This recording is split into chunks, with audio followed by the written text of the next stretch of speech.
Hello everyone. So today I'll be explaining the join conditions. So whatever tables we take or whatever coding we do using a SQL or PL SQL, the very basic thing what we need is a join, right? First we need to understand how the joins work. Then after we can build the SQL query.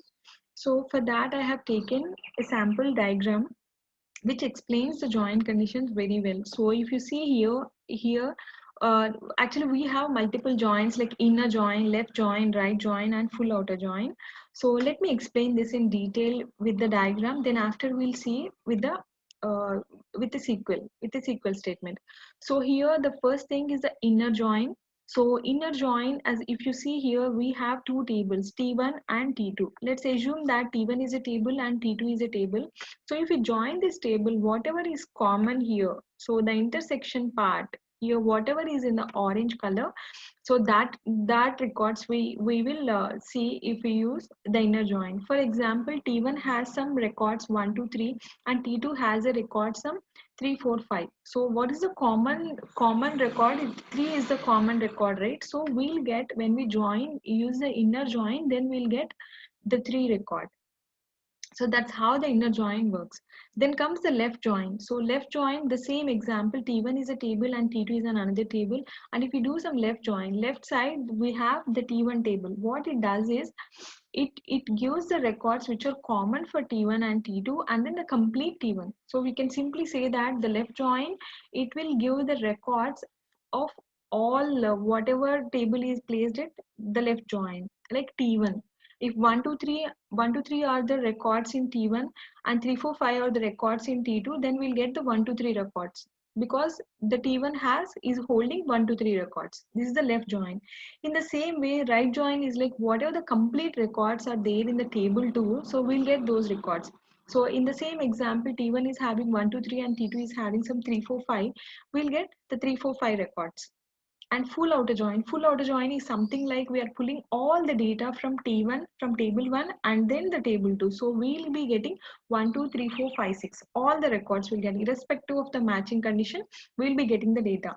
So now let's see that with an example. So here let's build a query for this one. So I'm taking select star from, we have an employees table. So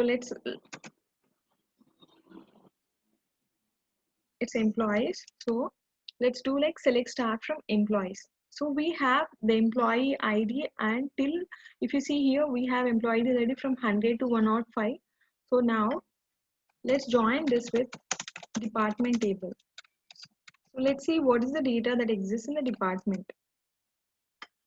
So if I do some select star from department, it has the records from 100 to 105 and it has some additional employees like 106, 107, 108 and which are from triple E background. It has, the department has these records.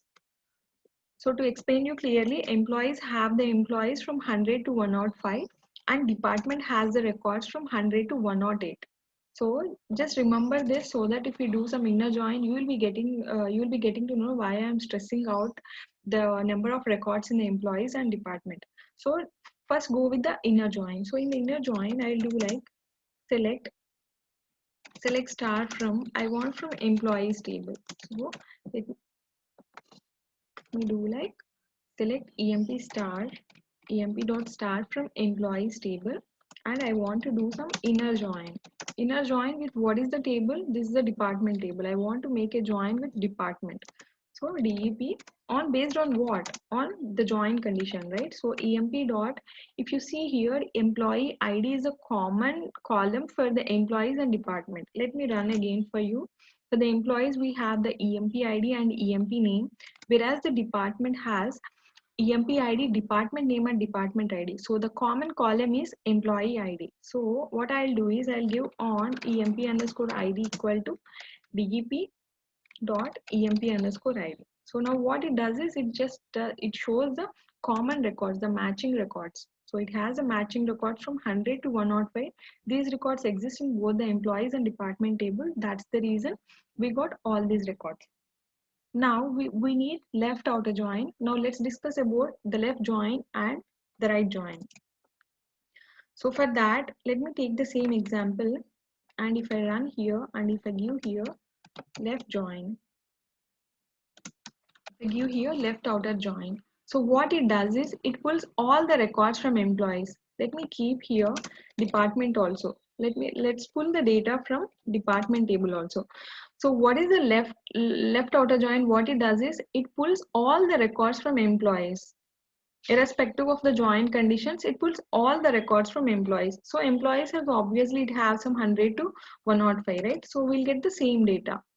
So if you see here 100 to 105, the same, even in the department also we'll get the same records.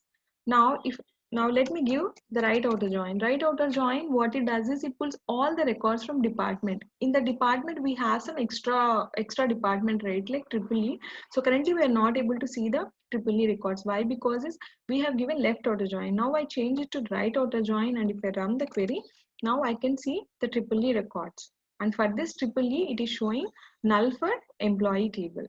Since you don't have the records for triple E, it is showing null.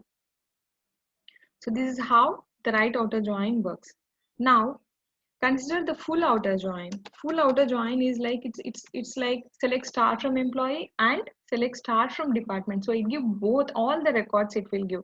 So full outer join, if I run this query, then again I got the same. Why? Because it pulled first all the records from the department and all the records from employee.